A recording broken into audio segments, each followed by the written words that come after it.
Happy Wednesday, faithful listeners. This is Jen here with P40ministries.com. And I have a brand new episode for you guys today from Genesis chapter 21, verses 22 through 34. So grab your Bible. I'm going to be reading out of the NIV version this morning just to switch some things up a little bit. And you can read out of whatever version you prefer, but make sure to grab that cup of coffee. I know many of my listeners listen in the morning very early, and it is definitely hard for me, especially. I'm not a morning person, but it is really hard for me to get going without that cup of coffee. So grab your coffee and your Bible and let's begin reading. At that time, Abimelech and Pichol, the commander of his forces, said to Abraham, "God is with you in everything you do. Now swear to me here before God that you will not deal falsely with me or my children or my descendants. Show to me and the country where you now reside as a foreigner the same kindness I have shown to you." Abraham said, "I swear it." Then Abraham complained to Abimelech about a well of water that Abimelech's servants had seized. But Abimelech said, "I don't know who has done this. You did not tell me, and I heard about it only today." So Abraham brought sheep and cattle and gave them to Abimelech, and the two men made a treaty. Abraham set apart 7 ewe lambs from the flock, and Abimelech said to Abraham, "What is the meaning of these 7 ewe lambs that you have set apart by themselves?" He replied, "Accept these 7 lambs from my hand as a witness that I dug this well." So that place was called Beersheba, because the two men swore an oath there. After the treaty had been made at Beersheba, Abimelech and Pichol, the commander of his forces, returned to the land of the Philistines. Abraham planted a tamarisk tree in Beersheba, and there he called on the name of the Lord, the eternal God. And Abraham stayed in the land of the Philistines for a long time. So at first glance, you might be wondering why this portion is in the Bible, because it doesn't seem very interesting. It seems actually really, really boring. But there's definitely a reason for it to be in the Bible, and there's certainly a reason for it to be in chapter 21 of Genesis. Because if you look at Genesis chapter 21, and if you listen to my previous podcast episodes, you would have heard that Isaac was born, and also that Ishmael was kicked out of Abraham's home, and he became a great nation after he married an Egyptian woman. But when you get to verse 22, it kind of takes a different tone. Now we're talking about King Abimelech again, and Abraham making this peace treaty with him, and it doesn't seem on par with the birth of Isaac and Ishmael becoming a great nation. But it is because, firstly, and I'm going to make 4 points here. Firstly, God is providing security for Abraham through this treaty with Abimelech, because if you remember who Abraham is, his greatest fear is that Sarah might cause him to be killed because she was very beautiful, and Abraham was terrified, being a foreigner, that they were going to take his wife and kill him because of that. So his biggest fear was actually fear itself. He was terrified of being killed as a foreigner in these nations. But now he is getting security from King Abimelech, and he is making this peace treaty saying that he can live peacefully in this land. Because in verse 22 and 23, Abimelech says to Abraham, and this is the same Abimelech that had taken Sarah into his harem, but this King Abimelech says to Abraham, "Swear to me here before God that you will not deal falsely with me or my children or my descendants." So he is making this treaty to Abraham, saying that Abraham is going to be around for a while.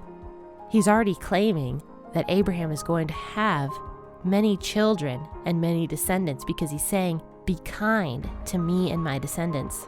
And he continues to say, "Show to me and the country where you now reside as a foreigner the same kindness I have shown to you." And he is saying this to Abraham because he knows that God is on Abraham's side. Firstly, he probably remembered that dream he had where God came to him and was like, "You're a dead man because of the woman in your harem." He remembers that. He can see that Isaac is born to a woman who is 90 years old. So he sees that. He sees this great miracle that God provided for Abraham and Sarah. And plus, Abraham is extremely wealthy.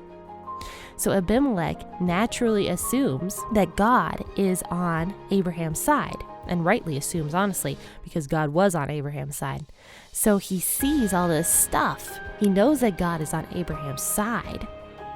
And he asks Abraham to not deal harshly with him when he has all these descendants. And Abraham says, I swear it. Now, my second point was God provides basic needs, such as the well. So Abraham starts complaining to Abimelech after this peace treaty is made about this well that he had dug that Abimelech's servants had just taken. And Abimelech says, I don't even know about this. This is the first time I'm hearing about it. I did not know that this happened. So Abraham, in order to finish out this peace treaty, he brings to Abimelech all this sheep and all this cattle and 7 ewe lambs, so 7 female lambs, and gives them to Abimelech and gives them in his royal flock or whatever it was back then. So Abimelech's like, what's the meaning of these 7 ewe lambs that are set apart by themselves? And Abraham says, accept these 7 lambs as a witness that I did indeed dig this well. So God is providing Abraham's basic needs, such as water. Because from verse 30, it's very clear that Abimelech had given Abraham the well back that his men had seized. He is giving Abraham the well back because Abraham says, I'm giving you these lambs as a witness that I indeed did dig this well. So it's very clear from the context. It's not specifically stated that Abimelech gives the well back, but from the context, it's very clear that Abimelech did give Abraham his well back. And back then, water would have been extremely important. You know, they are in a hot and probably desert region. So water would have been extremely important, especially since Abraham had so much cattle and so many lambs and flocks. Water would have been extremely important to him. So Abimelech gives this well back, and God is providing Abraham's needs, just Abraham's day-to-day needs. And then my third point is God is fulfilling Abraham's purpose. And I kind of already touched base on this, but he is giving Abraham this land through this peace treaty that this king is making with him.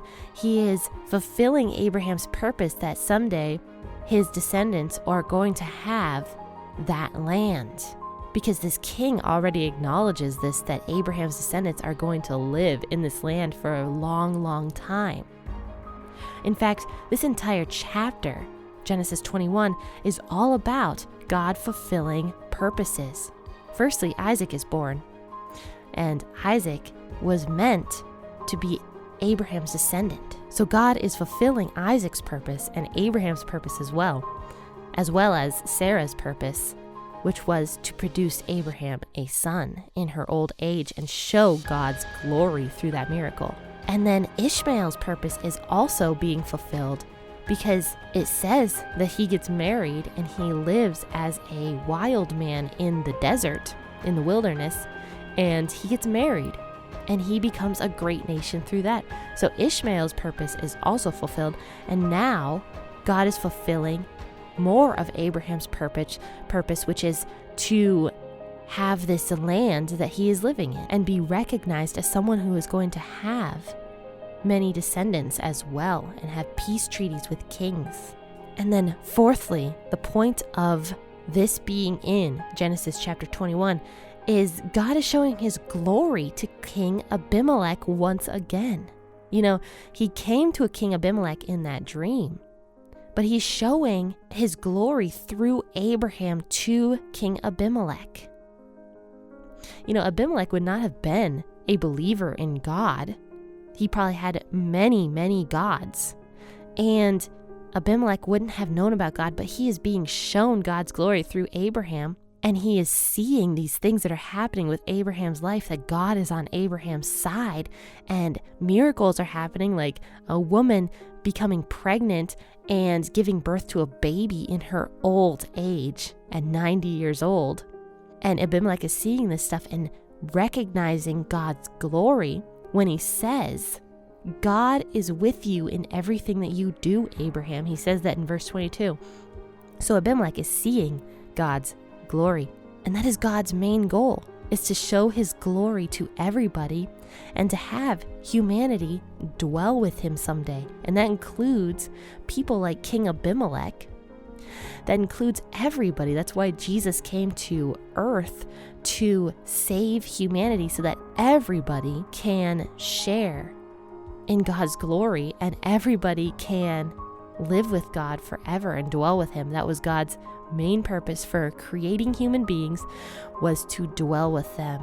And that is the point of Abraham, to produce Jesus Christ, who would be able to fulfill that. So this was the end of Genesis chapter 21. Join me tomorrow, 6 a.m. I will be discussing Matthew chapter 8, the end of Matthew chapter 8, and we will finish that out. But I want to thank you guys so much for tuning in and for listening every single morning. Make sure to share this podcast on your social media platforms. And our point as Christians is to shine the light. And what better way to do that than with a podcast? So share it on your social media platforms and let people know that it exists. I'm going to ask that everybody has a wonderful rest of your day. Happy listening, and God bless.